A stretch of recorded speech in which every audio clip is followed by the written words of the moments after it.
नमस्कार, जय जोहर। आइए चलते हैं झारखंड सुबह की 25 ताज़ा खबरों की ओर।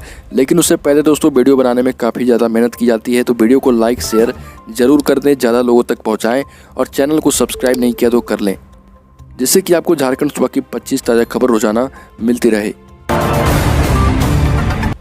बड़ी खबर, झारखंड में किसानों से धान की खरीद 15 दिसंबर से शुरू होगी। राज्य के विभिन्न प्रखंडों में लैंपस और पैक्स में धान की खरीदारी शुरू करने के लिए आवश्यक व्यवस्थाएं की जा रही। इस बार किसानों द्वारा बेचे जाने वाले धान की कुल कीमत का 50% हिस्सा सरकार तत्काल भुगतान कर देगी। किसानों को शेष 50% राशि 3 महीने के भीतर दी जाएगी। सरकार ने एक किसान से धान खरीदारी के लिए 200 क्विंटल की अधिकतम सीमा तय की है। अगली खबर, झारखंड के शहरों में तंबाकू उत्पाद बेचने के लिए लाइसेंस जरूरी किया गया। झारखंड के शहरों में सिगरेट, जर्दा, पान मसाला, तंबाकू, खैनी या किसी भी तरह के तंबाकू उत्पाद बेचने के लिए लाइसेंस लेना होगा। जिन दुकानों में तंबाकू वाले उत्पाद बिकेंगे वहां टॉफी, कैंडी, बिस्किट, चाय, कोल्ड ड्रिंक्स या किसी तरह के खाद्य या पेय पदार्थ की बिक्री नहीं की जा सकेगी। नए नियम पर हेमंत सोरेन की स्वीकृति के बाद झारखंड के नगर विकास सचिव विनय कुमार चौबे ने इससे संबंधित आदेश जारी किए। अगली खबर, झारखंड की पलामू पुलिस ने उग्रवादी बताकर 4 ग्रामीणों को पकड़ा। सीआईडी जांच में सभी निकले निर्दोष। पलामू के नौडिया बाजार थाना क्षेत्र में पलामू पुलिस ने मुठभेड़ में शामिल होने के आरोप में 4 लोगों को उग्रवादी करार दिया था। इनके खिलाफ मुठभेड़ में शामिल होने को लेकर सीआईडी को अनुसंधान में कोई साक्ष्य भी नहीं मिला। सबके खिलाफ सीआईडी ने अनुसंधान पूरा कर लिया है। अगली खबर, झारखंड में बिजली संकट के आसार। एनटीपीसी ने बिजली कटौती का दिया आदेश। दामोदर घाटी निगम के बाद अब नेशनल थर्मल पावर स्टेशन ने भी राज्य सरकार को बिजली आपूर्ति में कटौती का नोटिस दिया। एनटीपीसी का 122 करोड़ का भुगतान बकाया है। एनटीपीसी ने 122 करोड़ रुपए बकाया को लेकर दिए नोटिस में कहा कि यदि भुगतान नहीं किया गया तो बिजली आपूर्ति में कटौती की जाएगी। नोटिस के बाद जेबीबीएनएल ने एनटीपीसी को भुगतान की कवायद शुरू कर दी है। जानकारी के मुताबिक एनटीपीसी का बकाया भुगतान कर दिया जाएगा, लेकिन यह आश्वासन भरी है। एनटीपीसी इसका इंतजार कर रही है। डीवीसी द्वारा आपूर्ति में कटौती के बावजूद भुगतान अभी तक नहीं किया गया। अगली खबर, झारखंड हाईकोर्ट ने सरकार को बाल कल्याण कमेटी और जुवेनाइल जस्टिस बोर्ड के रिक्त पदों को भरने का अंतिम मौका दिया है।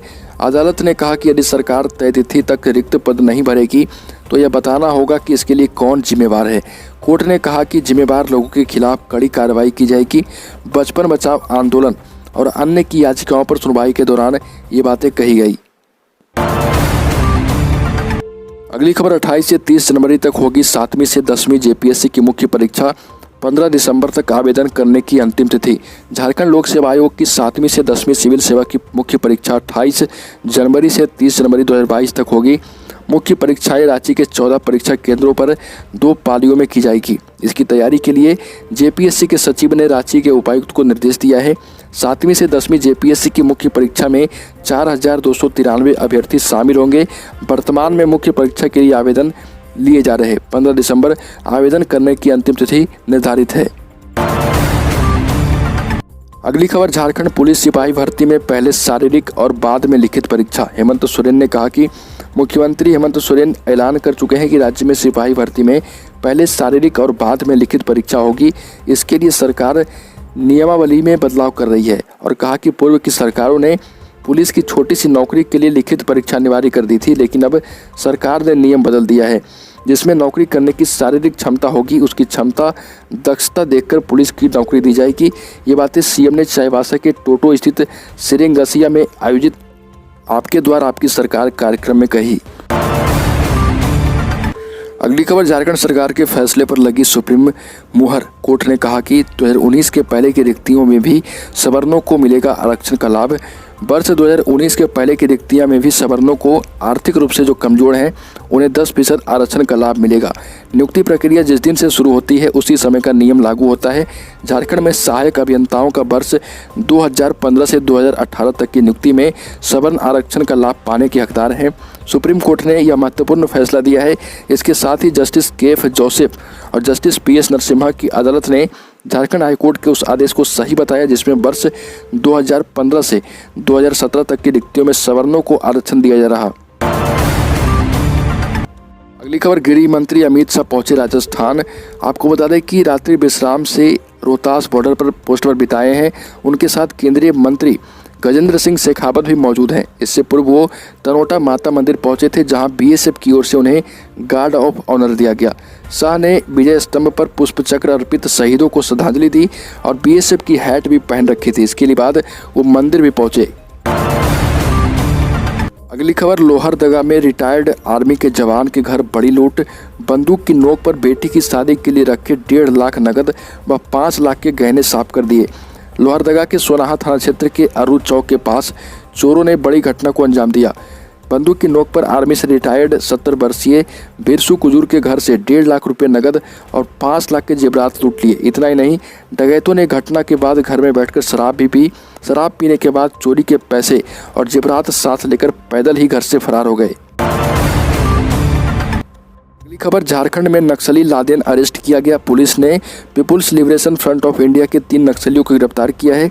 रांची पुलिस को इसकी गुप्त सूचना मिली थी कि 3 नक्सली कारोबारी से लेवी वसूलने के लिए नगड़ी और तुपुदला के इलाके में हैं। इसके तुरंत बाद स्पेशल टीम का गठन किया गया और नगड़ी पुलिस के सहयोग से इन्हें दबोचा गया। गिरफ्तार उग्रवादी में एनकाउंटर में मारे गए पीएलएफआई उग्रवादी पुनाई उरांव का सहयोगी अतीकुर उर्फ लादेन भी शामिल है। अगली खबर, रांची में योग शिक्षिका राफिया नाज बीजेपी में शामिल हो गई। उनके साथ 16 अन्य समर्थकों ने भी पार्टी की सदस्यता ली।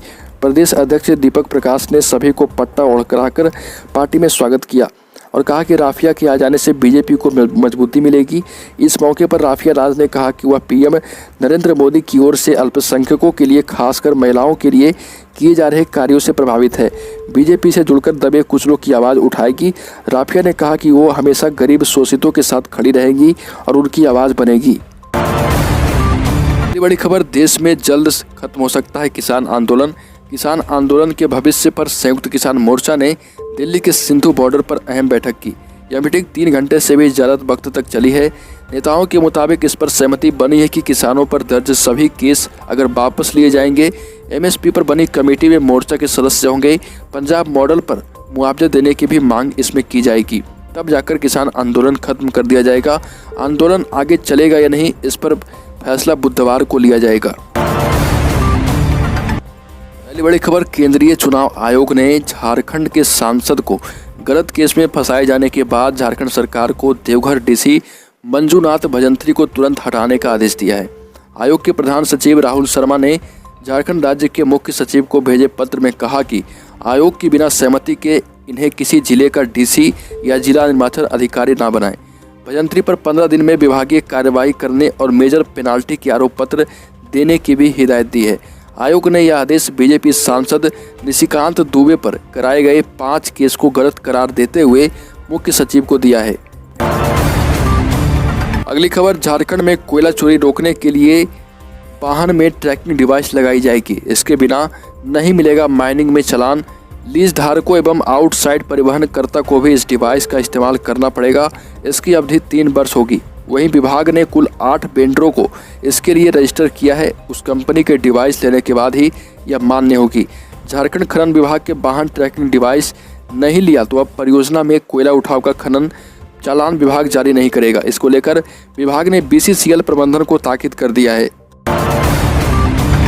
अगली खबर, झारखंड के साहिबगंज जिले में अवैध लकड़ी की तस्करी रोकने गए वनकर्मियों पर जानलेवा हमला हुआ है। इसमें 5 वन रक्षक घायल हो गए। माफिया अवैध लकड़ियों से लगातार वाहन छुड़ाकर ले गए। घटना की जानकारी मिलने के बाद डीएफओ मनीष तिवारी ने खुद मौके पर पहुंचकर मोर्चा संभाला।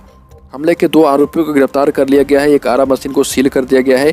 वन विभाग की ओर से दी गई आधिकारिक जानकारी में बताया गया कि डीएफओ मनीष तिवारी को गुप्त सूचना मिली थी कि तालझरी थाना क्षेत्र के कर्णपुरातो स्थित कलादी भिट्ठा बेड़ा पहाड़ के रास्ते अवैध तरीके से लकड़ियों से भरा वाहन निकाला जा रहा।